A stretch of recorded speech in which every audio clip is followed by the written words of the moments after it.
The Donkey Kong Country series. I have some of my fondest childhood memories with the original 3 games made by Rare on Super Nintendo. I can always go back to any of these 3 games at any time and enjoy every second of my life I spend playing them. When I heard there was going to be another one made by Retro, I was realistic about my expectations. I knew that I loved the original trilogy so much, and have a great level of nostalgia for them, that there would be practically no way for this new one to live up to any giant expectations I had for it. But I got it anyway. And yeah, it was pretty bad and annoying to play. So much so that I didn't even finish it.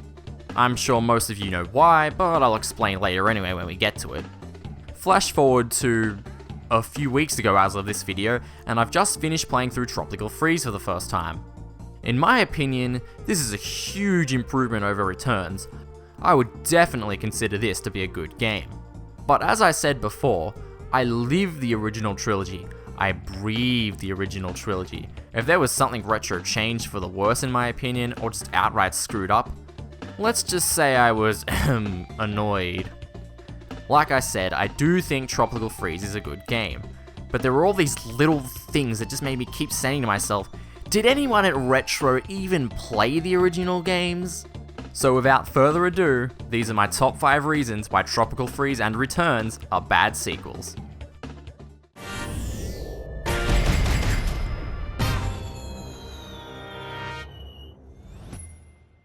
Number 5. Running and rolling. Where do I begin with this one? Well, first of all, the only playstyle that has a run button is the Wiimote sideways by itself, which isn't bad per se, but I think it's safe to say that anyone who's played a Mario game, or the majority of 2D side-scrollers, expects there to be a run button. I find myself holding down the roll button while playing Tropical Freeze, and thankfully there's no repercussions for doing this. However, what annoys me even more is what they did with rolling. If you only have one Kong, you can't initiate a roll standing still anymore. There's also a delay after finishing a roll, so you can't go into another one, and rolling into an enemy doesn't reset the roll like it used to. I guess the idea is that if you have a second Kong buddy, you can infinite roll anywhere, making enemies a breeze. Which is a good incentive to try and keep your Kong buddy, but isn't there a mode where you can't have a Kong buddy at all? Oh yeah, hard mode. Don't even bother trying to chain roll anything here, it's just not possible to do. But hey, at least they kept the mechanic of being able to jump in midair if you roll off a ledge. I would have had a fit if they had left that out.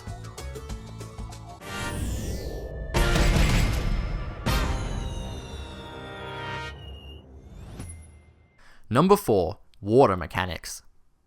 Can someone please tell me what was wrong with how swimming worked in games like the original DKC trilogy and Mario games? In my opinion, they were great. Hold down and press the jump button to swim up slowly, and hold up and press the jump button to swim up fast. Easy to use, easy to navigate with. Perfect. But apparently someone at Retro thought that that was just a bit too unrealistic in their game about a platforming giant ape wearing a tie. So instead we have a system where pressing swim makes you go forward, and you use the control stick to change your direction. Again, I wouldn't say that this is a bad system per se, but if you want to speed up, your turning circle increases greatly, making things much harder to dodge, and there's just a real clunky feeling to it. With the old system, if you could see an enemy, you could dodge it. Also, I'd like to touch on the fact that DK now has a breath meter. Again, I guess someone at Retro thought that no air was just too unrealistic in their game about a platforming giant ape wearing a tie. Granted, the game is made around this, so if you don't derp around, you never really need to worry about the air meter. But then why even have it in the first place? I mean, it's somewhat redundant, like the lives in the newer Mario games. Unless you really suck, you're never going to run out of lives in those games. But you don't have to pay any mind at all to the live counter, it's just there. But in Tropical Freeze, you do need to pay attention to the breath counter, so it is kind of annoying.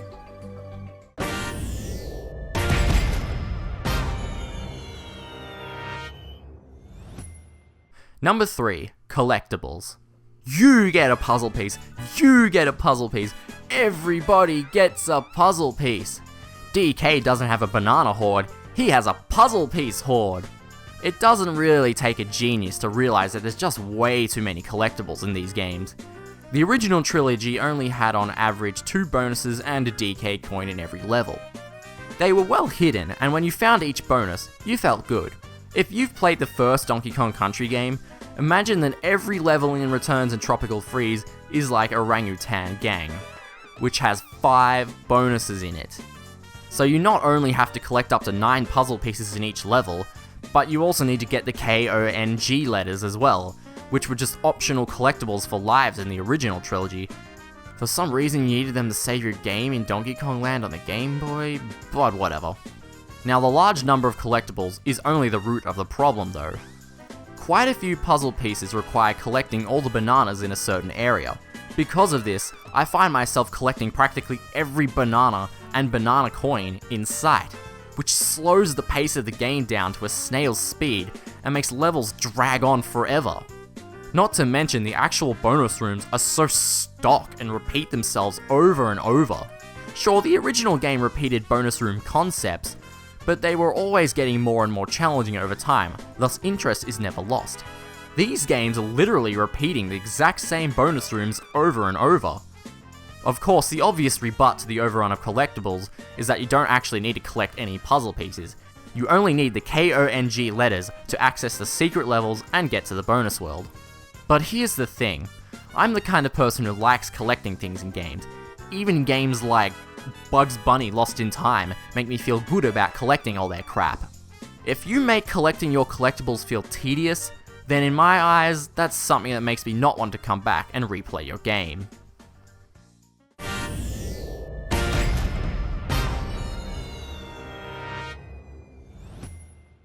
Number 2, Waggle. Yep, here we are. We're at the reason why I really dislike playing Returns so much. I won't talk about this one too much because it's all been said before, but why on earth are there so many dang things mapped to shaking the Wii mode? I can understand if they wanted DK slamming the ground to be shaking as you're emulating his actions, but rolling? This really pisses me off because the game uses the same number of face buttons to move that the original trilogy did, 2. So why could 1 not be roll and run and 2 be jump, just like the originals? Why the heck do I have to flail my arms about like an idiot just to do a basic move that you have to do in order to play the game? Even worse is how unprecise it is. Sometimes I just can't get DK to slam continuously. Just let me use a damn classic controller. At least they fixed this in Tropical Freeze. It's never felt so good to just press a button.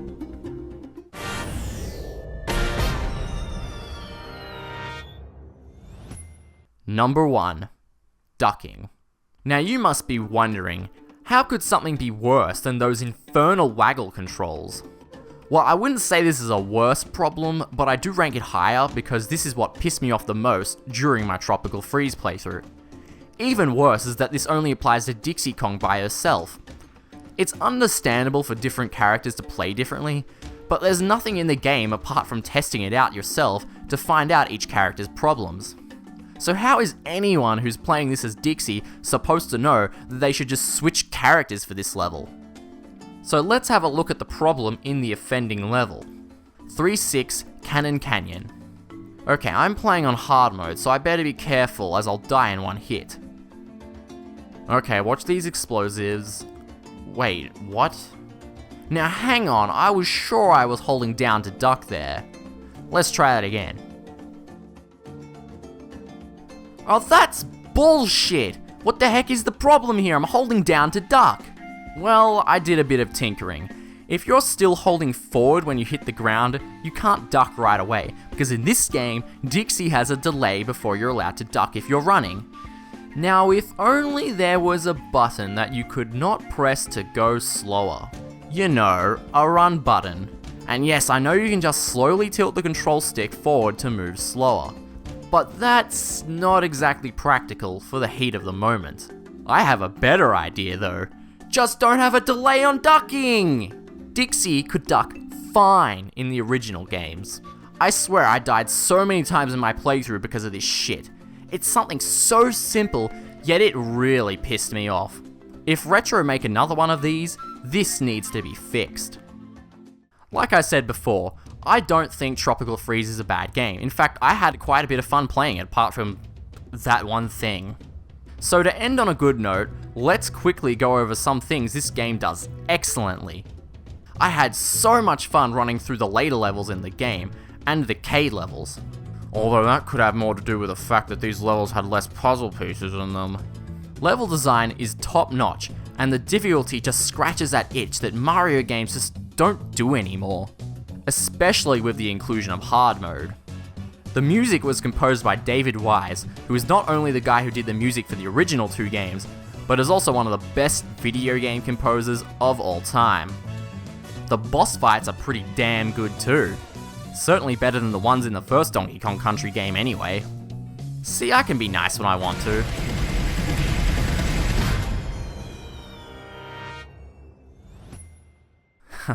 Thanks for watching. Hey guys, Josh Gell here, thanks for watching this video. So I guess I have to recommend you some other stuff, huh? Well, I actually did do another one of these. It was the top 5 reasons why Paper Mario Sticker Star is a good bad sequel. And I think that's a lot more deserving of the bad sequel title than this, but that was a fun video, so go ahead and watch that if you want. And the other thing I'm going to recommend is my newest Let's Play on Josh Kell that I just started. That is Yoshi's Woolly World, which is a pretty good game, I must say. So go check that out if you want to see that. And again, thanks for watching. Subscribe and Twitter and all that junk. And I'll see you next time.